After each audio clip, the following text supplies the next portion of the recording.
Hi everyone, welcome to Lola's Frugal Life. This is episode number 323, and this is going to be another one of my mini summer episodes. Today I'm going to be talking about why I love sinking funds so much. So please stick around for a few quick words from our sponsor and we'll get right into the show. So welcome back to another one of my mini summer episodes. So this is just going to be a real quick episode. I'm trying to have a little bit more time for some other things during the summer break.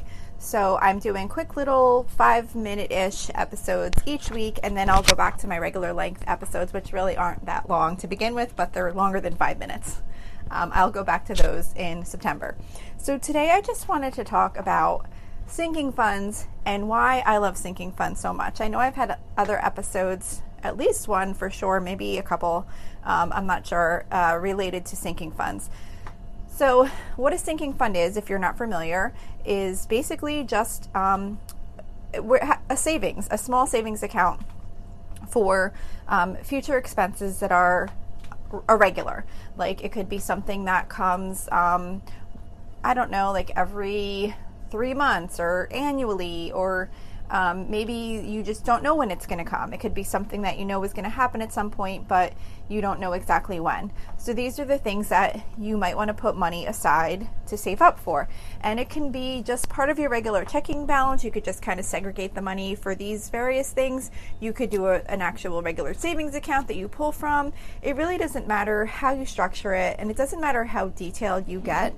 It's more just about putting money aside for things that you know are going to happen so that they don't make you go over budget when they do happen. Before I learned about sinking funds, I used to go over budget always. It was like, why did I even make a budget? I was always so far over because one of these things would happen. Either my Costco membership would renew, or my Amazon Prime membership would renew, or I'd have to take the dogs to the vet, or we'd need a car repair, or whatever it was. These things, something always happened almost every single week, and sometimes it was multiple things. Maybe it was that one of the kids needed to go on a school class trip, and then that same week another one needed new notebooks or supplies for a project, or there was always something coming up, and I somehow always felt that we would have the money when those things came, and then we never did, and it always made me go over budget. So when I discovered about sinking funds, to be putting aside part of my weekly budget for these things so that we had the money when they came, it made things so much easier for me. It definitely took time because obviously I didn't have sinking funds built up. So there was a period of time where obviously these things were still coming up and I was still trying to save. But over the course of time, I've built up so many different sinking funds for things that happen every year and at different times. Like for our annual vet visit, we have 2 dogs, and it cost a fortune to bring them to the vet just for their annual checkup and their shots and everything. I forget, but it's like, I feel like it's like around $600 or $700 where we live for the 2 dogs to get all their annual shots and their exam. So that's a lot of money, but I put aside a small amount every single week out of our weekly spending budget, and when the time comes, I just pay the bill and I don't have to worry about it. I put aside a little bit of money for like a little pizza fund. If we have a busy week and I'm like, you know what, we're ordering out pizza, I put aside just a small amount of money each week, and then that money's there.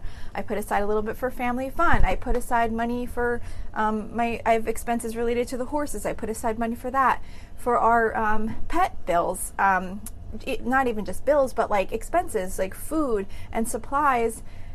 I would have times in the past where suddenly I'd realize I need like shavings for the guinea pigs, and I need dog food and maybe cat food at the same time, or you know, maybe I need flea and tick supplies all at once, and it would just be like, oh my gosh, all of this came at one time and now we're over budget. Well, now I look at what we spend on an annual basis for those things, and I put aside a little bit each week. So it doesn't matter the timing if they all hit at once or if they come sporadically.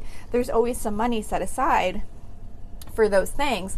And yes, it takes away from my weekly spending budget because I have to allocate those dollars that have to be put aside for these various things.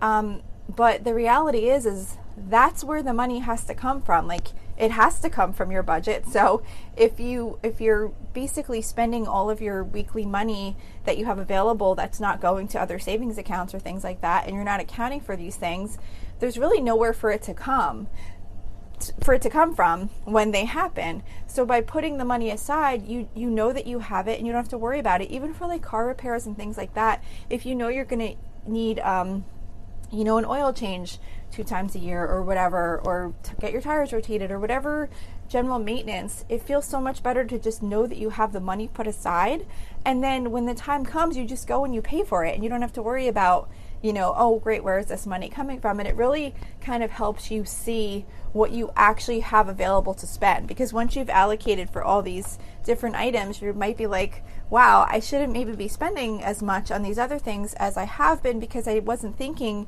that I needed to be saving for all of these other expenses that come up throughout the year. And like I said, I've built on it over time. Every time something hits me where all of a sudden, like, oh gosh, I didn't even think about that, I'll say, okay, well, this is a new thing that I need to start putting aside a little bit of money for. Or maybe it's something you need to consider if you have the money for. Maybe you need to stop doing certain things. But most of the things that I have sinking funds for, with the exception of like the little fun items like the family fun and the pizza and candles, I do one for candles, I do one for Bath and Body Works, things like that. Most of them are generally more necessities that you want to make sure you have money set aside for. But if you feel like you're struggling with your budget, just kind of take a look and see like what things are coming up that are causing you to go over budget. And is it something that maybe you could be putting a little bit of money aside for each week? So that's it for this little mini episode. I actually went a little over 5 minutes, but that's okay. Thank you so much for being here, and I will see you next week with another mini episode.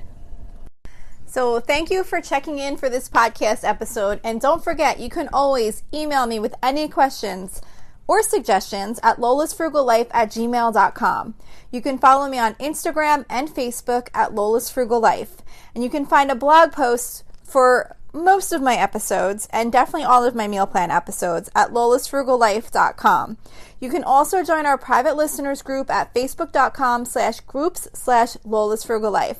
And if you enjoy the show, please make sure to subscribe on Apple Podcasts, Spotify, YouTube, or wherever you listen from.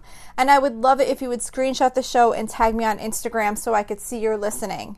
Also, if you can please take a couple of seconds to rate and review the podcast. Those ratings and reviews are what help the show come up better in search results so that other people can find this podcast. So that will really help me in growing my audience. So that's it for today. Thank you so much for listening, and I hope you have an awesome day.